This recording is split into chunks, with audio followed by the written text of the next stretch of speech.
केंद्र सरकारनं 2019 मध्ये जम्मू काश्मीरचं 370 कलम हे हटवलं गेलं। याला सुप्रीम कोर्टामध्ये आव्हान देण्यात आलं। एक दोन नव्हे तर तब्बल 25 याचिका दाखल करण्यात आल्या। सलग 16 दिवस यावरती सुनावणी झाली। हा निकाल राखून ठेवला गेला होता। आज खंडपीठानं निकाल दिला। निकाल देताना सुप्रीम कोर्टानं काय म्हटलंय हे आपण जाणून घेणार आहोत। आपल्यासोबत आहेत ॲडव्होकेट सिद्धार्थ शिंदे। खरं तर 75 वर्ष हे जे 370 कलम होतं ते जम्मू काश्मीरमध्ये लावण्यात आलेलं होतं, मात्र ते हटवलं गेलं आणि ते सुप्रीम कोर्टानं कायम ठेवलं। निकाल देताना कोर्टाने काय म्हटलं?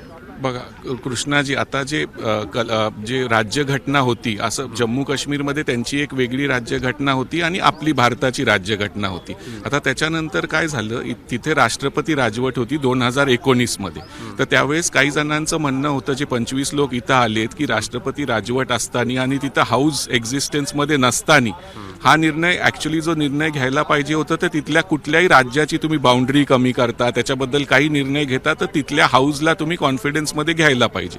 केंद्र सरकारचं म्हणणं होतं की तिथं राष्ट्रपती राजवट असल्यामुळं आम्ही हे करू शकतो, राष्ट्रपती म्हणजे हे करू शकतात। तर कोर्टाने त्याला दुजोरा दिला आणि त्याच्यात असंही कोर्टाचं म्हणणं होतं की तुम्ही हे जे सगळं झालेलं आहे, हे काही त्याच्यात तांत्रिक अडचणी आहेत ते ठीक आहे, पण ओव्हरऑल कोर्टाचं असंच म्हणणं होतं ही मेजॉरिटी जजमेंट आहे। 3 जजेसनी एक कॉमन जजमेंट लिहिली आहे, 2 जजेसनी त्यांची जजमेंट, पण सगळ्यांचं निष्कर्ष एकच आहे त्याच्यावर, की हे जे झालं होतं ते एका ह्यानी व्यवस्थितरित्या प्रोसिजरप्रमाणेच झालं। पण आता कोर्टाने असंही सांगितलंय की तिथं हाऊस अस्तित्वात असणं गरजेचं आहे। त्यामुळे 30 सप्टेंबर 2024 पर्यंत तुम्ही तिथे निवडणुका घेण्यात याव्या। केंद्र सरकारचं असं म्हणणं आहे की लद्दाखला आम्ही एक वेगळा केंद्रशासित प्रदेश बनवणार आहे।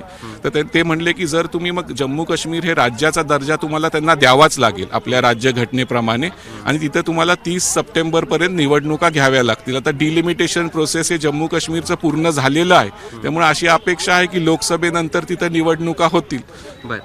याचिकाकर्त्यांनी काही आक्षेप या ठिकाणी घेतलेले होते की जसं तिथे विधानसभा अस्तित्वात नाही, हा अधिकार जो आहे तो राज्याचा आहे।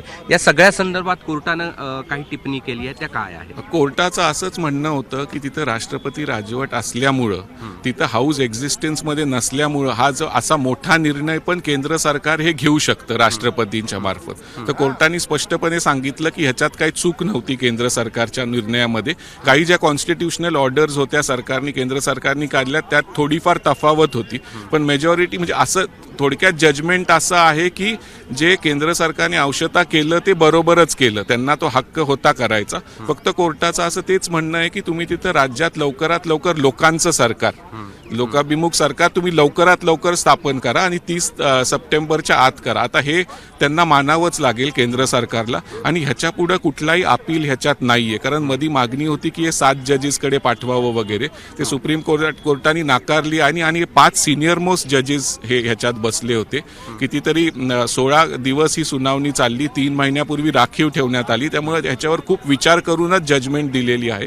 आणि जस्टिस कौल हे जे काश्मीरचे असतात त्यांनी पण एक त्यांचं जजमेंट वाचलं की त्याच्यात त्यांनी काही इमोशनल मुद्दे मांडले, कारण ते स्वतः काश्मीरचे आहेत। पण शेवटी आता ही जजमेंट आली। आता आपल्याला ही विस्तृतपणे जजमेंट संकेतस्थळावर आता उपलब्ध झालेली आहे, ती काहीशे पानांमध्ये आहे, त्यामुळे आपल्याला विस्तृतपणे ती वाचूनच त्याच्यावर डिटेलमध्ये भाष्य करता येईल। 2 जजेसने आपला निकाल वेगळा लिहिलेला होता, त्यात वेगळे पण काय होतं? वेगळा असा नाही लिहिलेला त्यांनी, त्यांनी कन्करिंगच दिलेला आहे, पण त्यांनी काही मुद्दे वेगळे मांडलेले आहेत। तर मेन जे जस्टिस कौलांचेच काही मुद्दे होते की ते त्यांनी त्यांचे इमोशनल आणि पर्सनल गोष्टी ज्या मांडलेल्या आहेत।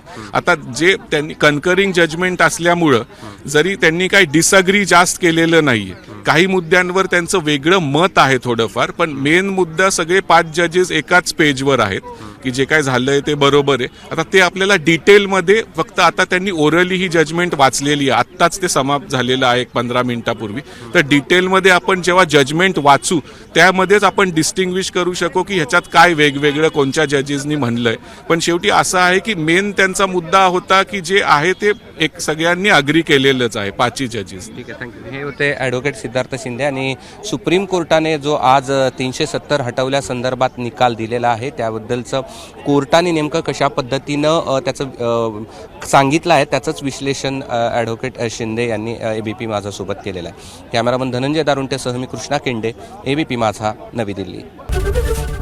ABP माझा, उघडा डोळे बघा नीट.